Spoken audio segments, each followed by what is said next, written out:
And then we'll keep going around until we get all the ideas out. Brett? Active participation from everybody in the group. Okay. Excellent. Thank you. Parents, we figured you should dress, if you're presenting a GW event, you should have your vest, maybe your chapter shirt, or something that represents Goldwyn River Association. All right. Thanks very much. The technical aspect of it, knowing your material, knowing what you're going to present, how you're going to present it, looking your material over ahead of time. Right. And we're going to be talking about preparation and all that kind of stuff in a minute. That's real good. Having it, back to that, having an agenda of your thoughts to discuss. Yep. Absolutely. Thank you very much. Nick? Communication skills. Okay. Make sure that when you're trying to project what you're talking about, that you're clear and concise. Good. And use proper language. Okay. Excellent. Thank you very much. Keeping good eye contact, walking around. Shar brought up a very good point, and Cliff, if somebody asks you a question, walk up to them so that they know that you are listening to them, they have your undivided attention. And if people in the room might not have heard that person speak, repeat the question and then go to answering. Good for you. Thank you.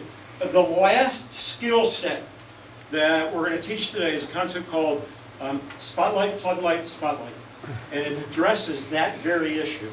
And we'll show you how to do that particular skill and the reason why we use it in the way that we use it. Thank you very much. When you ask the question, be sure and listen to the answer, because that What was that? is smart. I can do that for Smart the new right. question. Yeah. Smart aleck. Thanks, sir. Interpersonal, we were talking about how if, like they were talking about, someone asks a question on top of listening to the question, but then thank them for asking that question, Thank because you. someone else may have had that question but are too shy to raise their hand and ask it. Absolutely So you right. compliment the person for the question. You don't say, well, that was kind of idiotic question. Yeah. No, thank you for your question. Yeah, thanks very much. And you'll notice that that's just a habit that I've gotten into as well, thanking people. There's one coaching, and I'll sort of put my coach hat on and take a step out. Be very careful in the way that you thank people for the answer. And so these guys don't have to stand forever. Let's show some appreciation. We have a tendency to do what I call grade the answer, right? So somebody asks a question or gives you an answer and you say, what a great answer, thank you. Now, that was a great answer. There is a person, two people next, that just listened to me say, what a great answer. And Mike's sitting over there going, is my answer as good as that one? Or, I don't think so. I'm not going to say anything because his was great. I don't know. And we want to thank people for the answer. But if we start grading the answers, now people are going, oh, his was good, mine was great, that was thank you. Must not have been that good then. And then what happens, subconsciously more than anything else, people will stop participating. Right? So grading is good. On the other hand, grading will stop participation. Very subtle, but good. So, and I'll answer the question in just a second. So really the safe way to do it is we want to acknowledge the participation. That's really what we're after. Thank you. Next. Okay, now everybody feels acknowledged, everybody feels appreciated, but now one's not better than the other. Because if you say everything is great, then that doesn't mean anything. But and then if you forget, great answer, hey, that was good, thanks. Well, mine wasn't as good as his. And now all this stuff goes on in people's minds. Let's get away from all that. Right? Thank you very much. Right.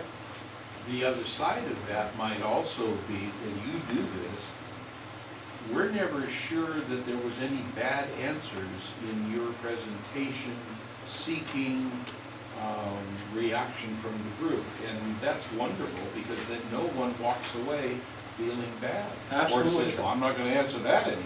Yep, absolutely true. So the key in asking the question And again, these are techniques that we're going to be teaching in some of the new training programs that we offer you guys, is how do we ask for participation? It may sound pretty simple, hey, somebody give me an answer, but it really sometimes it's not that simple. If you ask the question and it sounds like you're looking for the answer, people are going to be fumbling around going, I don't think I got the answer, so I'm not going to say anything, right? So really, the best way to do that, and the way that I learned to do it years ago, is who has the first answer, right?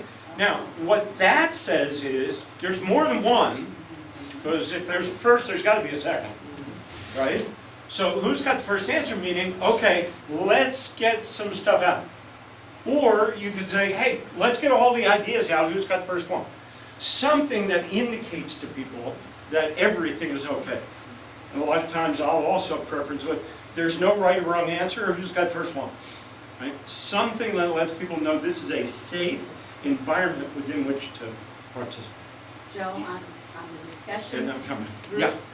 When you start saying discussions, sometimes people don't want to do that. Right. Or one dominates and nobody, so I always say, each person, please answer this question.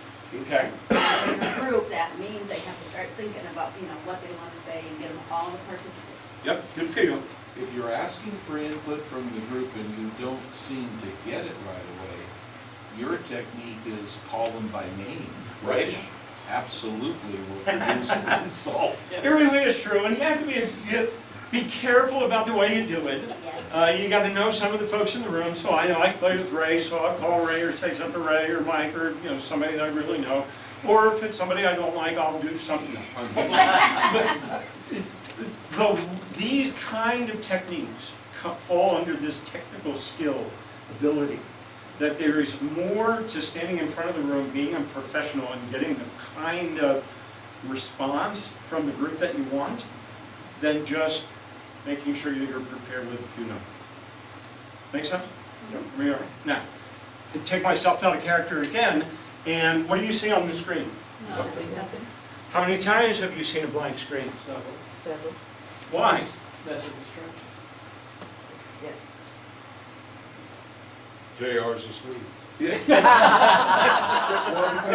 And the only reason I turn it on is just get him to wake up. Joe, when we did that, we would ask the question that we knew, they knew the answers, and then when after we got it all done, we put on the screen and says, guess what? You guys already knew, bing, bing, bing, bing, bing. Right. So Okay. it summarized what they all had said. Good for you. The placement of the screen and the projector. Do you notice where it's placed? It's off to the side. Right? Everything that we're doing here today is intentional. Right? Everything has a purpose. And this next thing that we're going to be talking about is being intentional in everything that you do.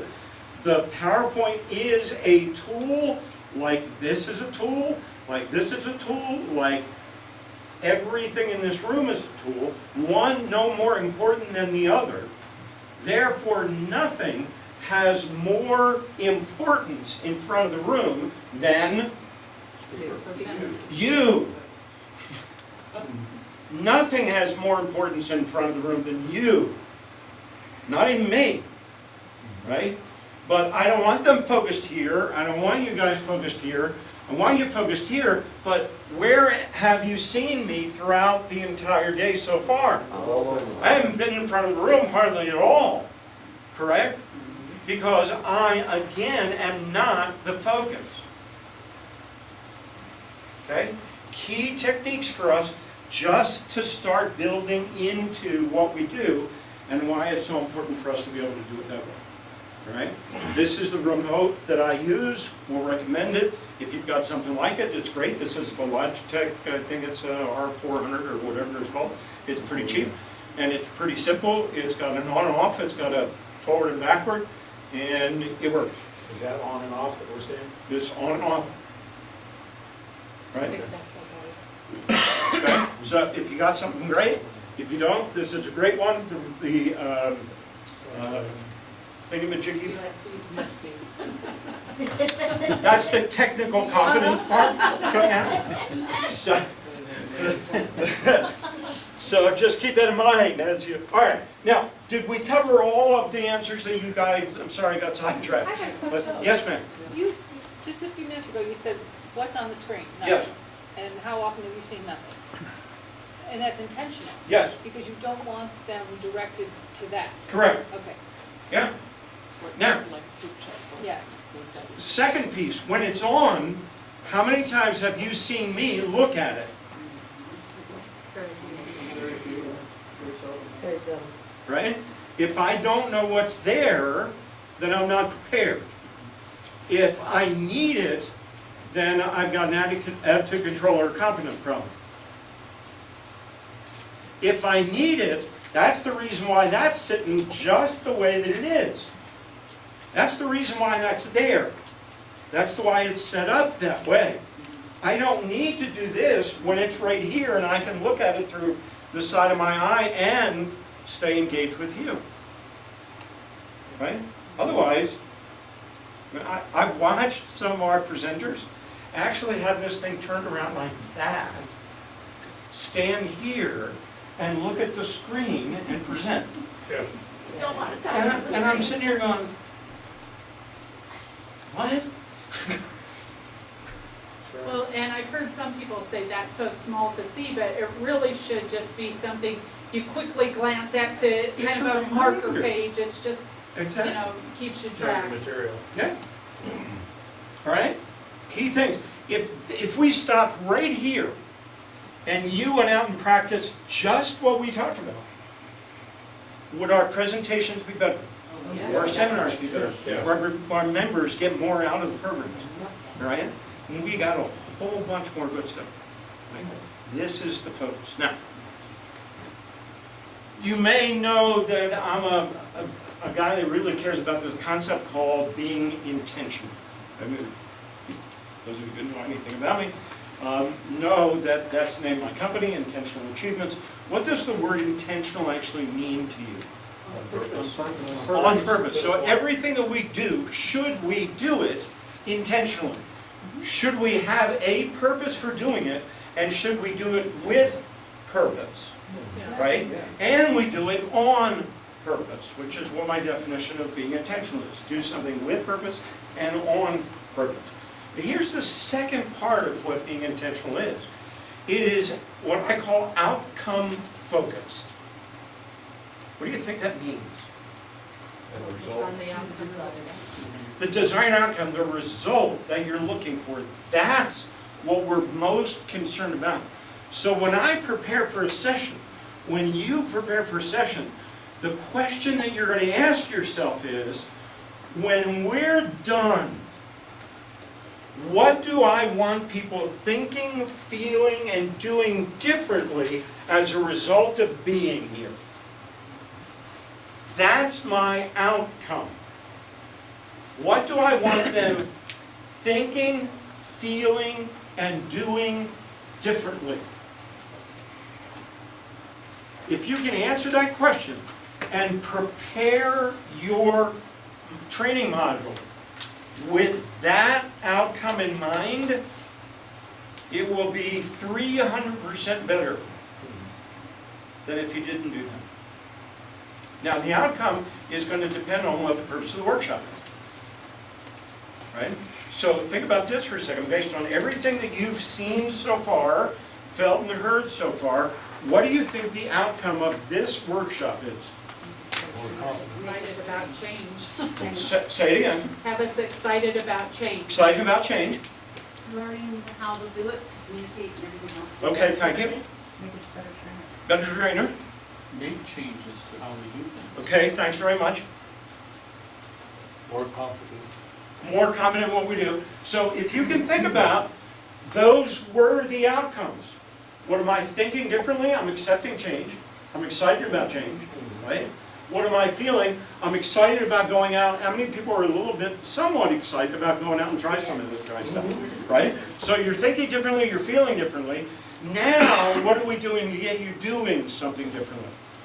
You're actually practicing it right here. Giving us the tools. Right, we're giving you the tools, giving you the opportunity to practice it here. So now you go, hey, I did it here, I might as well go out, and I got a little bit more confidence to be able to go out and do it there. right? Now, with that outcome, will you leave here getting better results from this workshop because I prepared it based on those outcomes? Yes. That's the point of being outcome focused. Make sense? Good. Now, And Joe, I have to say, when we heard you talk to us a little bit about this somewhere, we were doing a presentation the next week. yes, And Cliff and I just kept on saying, how can you do, how? and I heard great things, the fact that you did do that, so thank you for doing it. All right, fill in the blank. Knowledge is? Now, It's an age thing. why the hesitation, right? Because you knew it was coming, right? You knew it was coming.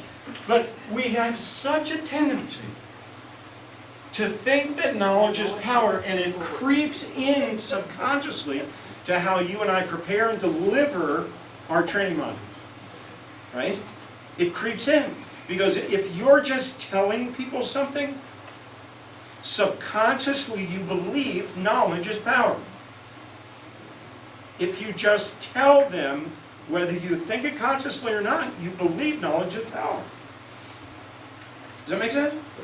Right? Or you give them a book, or you give them a DVD. How many people play golf? Anybody play golf? Ever watch a video on golf? Did it immediately make you a great golfer? No, maybe worse. Try something new. Right? So it's not the knowledge that's power. And here's a neat thing. Those of us who teach Ride Red know a little bit about Ride Red. We know the fact that as we're riding, there are times there are going to be things in front of the road that we have to swerve away from, right? If we've never taken a rider education class, we go, hey, that's pretty simple, I'm just going to swerve. How many people who are not trained how to swerve actually know how to swerve? Is the knowledge power if they've never taken a rider ed class? If they've never learned how to swerve? So the knowledge by itself is not the power. What is the power? It is the proper application of knowledge that's power. You've heard before that application of knowledge is power. Well, what if somebody does it wrong? Right? So, yeah, you can take a drill team class, you can take whatever class, but they're there not to necessarily just teach you how to do it, they're teach you how to do it correctly, because it's the proper application of that knowledge that becomes power. Does that make sense? Now, do you see how that relates to outcome focused? How does it relate? How does proper application is power relate to outcome focus? If we were to take the last 10 minutes of dialogue and transfer it to a rider education class, it would fit perfectly. It would, right? Yeah, everything. Outcome focus, it's, you can think about it as you ride. That's what right. Putting on the gear, starting from that point. Absolutely. Everything is outcome focused. Yep. Now, just a fascinating side story. I taught when I was with Dale Carnegie years and years ago. I used to teach Dale Carnegie for AT&T. At the time, they had a plant in Reading, Pennsylvania. It produced, at the time, 70% of all AT&T chips, silicon chips. And what was fascinating was that I was teaching people who worked in the clean rooms where the chips were actually made. Now, the fascinating thing was with ISO, the ISO 9000, if anybody knows about the quality control systems, was just coming into play. And that plant failed their first ISO 9000 audit for their clean room. And here's the really amazing reason why. They failed it because of the way that people got dressed to get into the clean room. Now, on the wall were 10 steps of how you got dressed before you got in the clean room. Right? Now, you would think if you worked in the clean room and you had the 10 commandments of how to get dressed on the wall, and you've been doing it for some time, you'd really understand what to do and why you were doing it that way. Right?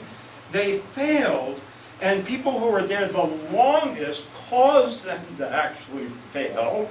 And here's the reason why. Think about it for a second.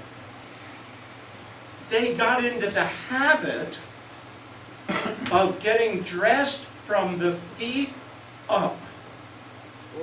Now think about that for a second. You're walking into a clean room. You want everything clean. You got all your clean gear from the bottom, and the last thing that you put on is your headgear. Is that good or bad? Why? Because everything that's in your hair goes where? On your clean stuff that you just put on. Now, it's sort of obvious when you hear it, right? Right. But here people have been working in clean room for 10 years, putting their stuff on from the foot to their head, couldn't understand why they failed. Did they look at the thing on the wall? You would think so. Obviously not. You would think so. But here's what happens. We have a tendency to get so wrapped up in the doing, we forget the why we're doing. We forget the outcome. The outcome is to walk through that door totally clean. Right? That's the outcome. If you thought about that and you thought about the 10 steps, wouldn't you think of starting from the top down? Not unless you understood that your hair was gonna put everything else down. Does You that didn't make- understand why. It's No reason true, to do right? it. So the why and the outcome become the main focus of what we're doing. If you're teaching a ride gear all the time, and you don't start with an outcome of why, don't teach the class. I mean, really, it's that simple. Because people are going to walk out there and go, that sounds good. But it's not going to sink in. Make any sense at all? Yes. Right? Every topic that you and I train is the same thing. There is a why for everything, and if we teach people why, it'll influence them greater to actually do the how. And if we start from an outcome-focused standpoint of here's the outcome, here's the reason why we're getting that outcome, now people go, oh, okay, that makes sense. Please tell me how to do that. And now we got their attention. And you got 10 minutes to think about that and empty your bladders and whatever else you want to do, and come on back for the next set. Thank you all very much.